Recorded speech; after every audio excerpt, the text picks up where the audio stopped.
Have you ever felt the pull to live in the moment and at the same time the pressure to capture it all with your lens? Like, I want to be here and experience it all, but also I want to capture it all to watch it later or to share it with friends. Hello and welcome to Resilience. I'm Katerina, someone who's been under pressure, chased belonging, burnt out, and started over and over again, all while wearing different hats and having different roles. And in today's episode, we're gonna explore the meaning of sharing. With the constant pressure of being seen and validating our experiences through videos and pictures, I would like to shed light on the art of staying invisible and keep parts of our stories just for ourselves. We have all heard the phrase sharing is caring, but in a world that constantly rewards visibility, likes, and endless posting, does sharing really means caring? And how do we define connecting under these circumstances? While we are pushed to constantly be everywhere, being present, and make a buzz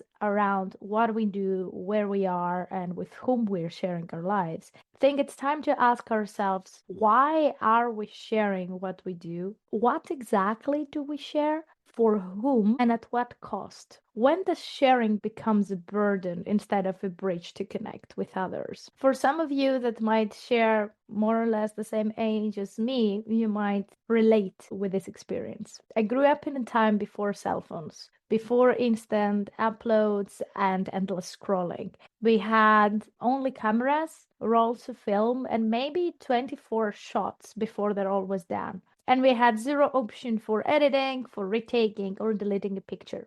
That meant that each picture had to tell a story, a meaningful one worth remembering to add in the family photo album. I don't know about your family photo albums, but mine were full of big events: weddings, holidays, Christmas, birthdays, family get togethers, and so on. And next to each picture, there were notes, captions, including the names of the people featured, the date, the place, and the occasion that we got together. Enough information to explain to your friends who paid you a visit at home, and you started browsing through family albums to get to know your family, your traditions, your customs, and so on, while you were sharing these stories of these events and the stories of these people featured that you may knew or sometimes not. And through those albums, I have to say that I learned a lot about people that I have never met in person because I could hear their stories and their legacy through others. Nowadays, as access to photography is instant, we take advantage of it and we capture literally everything. Every meal, every trip, every journey, every thought that goes around our brains while we're working, while we're walking, in any sort of activity we are engaged in. And we share it all online, or at least we feel the urge to do so, to connect, as most of the time we spend it alone and away from the people that matter the most to us. And we feel the urge to give them a sneak peek of our daily lives. But here's the question: do these pictures keep these memories alive, or do sometimes replace them? Do they actually bring us closer, or they bring us more far away without meaningful connection? And the connection could be just a heart. When I first moved to Estonia as a volunteer back in 2017, I worked with people with mental and physical disabilities. And due to their condition, the organization was very strict about sharing any videos or photos, including them, as they couldn't give consent to paint a better picture for you. I was working and I had under my supervision about 23 people aged 30 plus biologically, but their cognitive age was maximum 2 years old. So I could capture moments with them, but I was not allowed to share them with anyone or share them with other devices. I did it and it was accessible only for me for my personal use. And as we are living in this world that I described before, that sometimes it feels that if you don't post, you don't exist, your experience was not valid.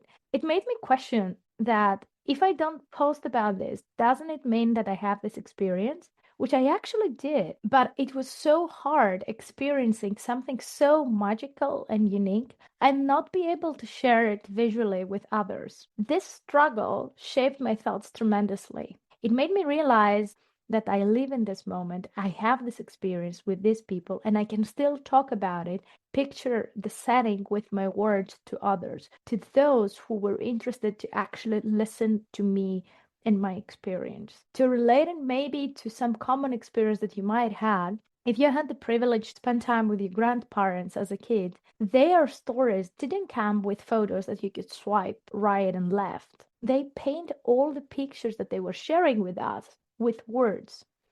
So this experience made me realize that I still have inherently this ability to be able to translate my experience into a story for those who are ready to listen. So this restriction in a caring home felt like a gift. It taught me that the most important thing wasn't the image itself, but the story and the feeling behind this image. It made me ask that if I had a picture, why do I want it to share with others? Is it for connection? Or is it for approval? Or sometimes for showing off? And this question followed me beyond this experience. Back then, I didn't call it boundaries, but that was exactly what it was, a boundary around my sharing that became a form of self respect, self care, self understanding, but also a protection for others. It made me conscious that what I was trying to achieve and whether sharing was aligned with that or not, especially in the visual format. One incident that made me realize that there's also a personal cost in sharing for me as a person was a request that came from a close family member that every time I was traveling, I was asked to share pictures from my trip.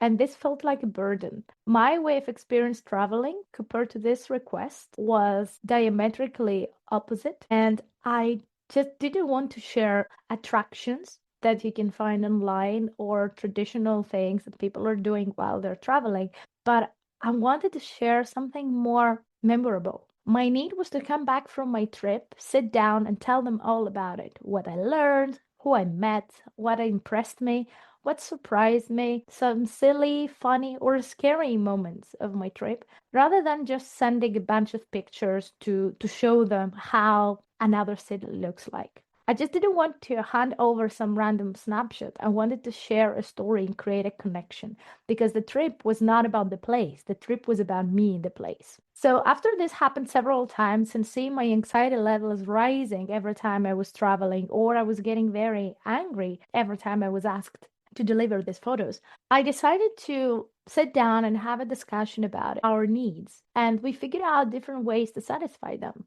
For example, I was letting them prior to my trip about my plans so they could do their own research so that they were aware of the place in addition with my experience. So we turned the sharing into a conversation and a connection. For them, a connection for the place, and for me, a connection with my experience. I think that's the essence of intentional sharing and why it is so deeply connected with resilience, because how we share says as much about us as what we share. Sharing without boundaries can become another form of overgiving. We give our attention, our time, our energy, and sometimes we forget ourselves in the process, what we are trying to achieve with what we do. And that's where resilience comes in. Resilience isn't just about bouncing back, it's about choosing what to give, to whom, when, and how. How you will protect your energy so you can give in the way that feels meaningful and sustainable for yourself in the first place. Because being everywhere, being visible without connection is just pure noise. Real connection comes from intentionality, vulnerability, authenticity, and boundaries. The last 6 years almost, I have studied minimalism from different aspects. I have taken courses, watching a lot of documentaries, reading books, and I even trained about 300 people on minimalism and sustainability with a specific focus on digital minimalism. And I would like to share with you three main principles of digital minimalism that can relieve the pressure of constant sharing and constantly be everywhere. The first one is choice and intention, which means to ask yourself, why am I sharing what I'm sharing? What do I want to create with it? What is the impact of that? Who is it for? And also, why does it resonate with me? What are the values that are behind each sharing that we do?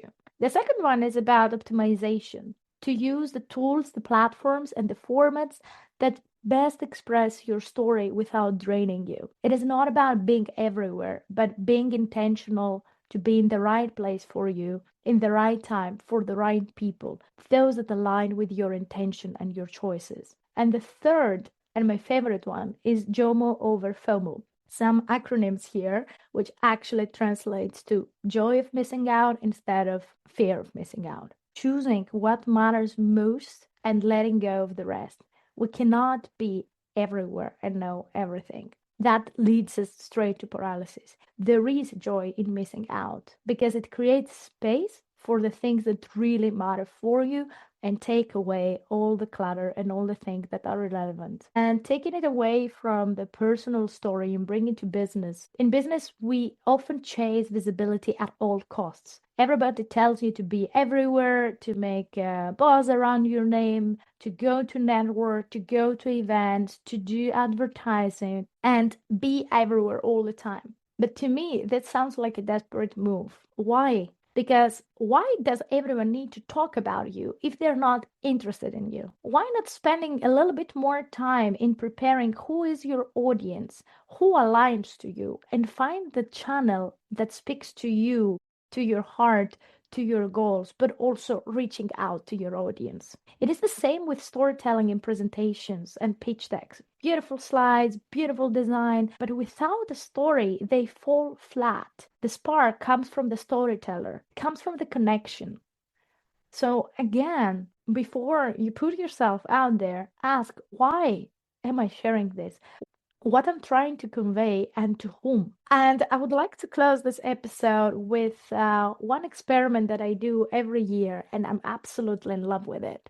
So here's the prompt. If your whole year could be summarized in only 100 pictures, which ones would you choose? Personally, I go through all my pictures from my gallery the last 10 days of December and select 100 photos to print and make a photo album. This started from the idea that if I lose all my digital possessions, then how can I access all these memories that I can share them with others? And these 100 pictures are the memories that I would like to preserve from this year. It has been a practice that shows what I value most, what I would like to remember, and whom I would like to share them with. It is another way to embody practical, intentional giving rooted in storytelling and connection. If sharing is about a connection, then we must treat it with care. Because intentional sharing isn't about silence, it's about making your voice matter. It is to choose connection over noise. So I invite you to ask yourself before your next post, story, or sharing online why you are sharing it, for whom you're sharing it, and how does it serve you and others? And a more general question of what will happen if you shared less but with more intention? If today's episode sparked something in you, share it with someone who might need to hear it too. And follow so you don't miss the next episode. Until next time, stay soft, stay strong, and stay resilient for you.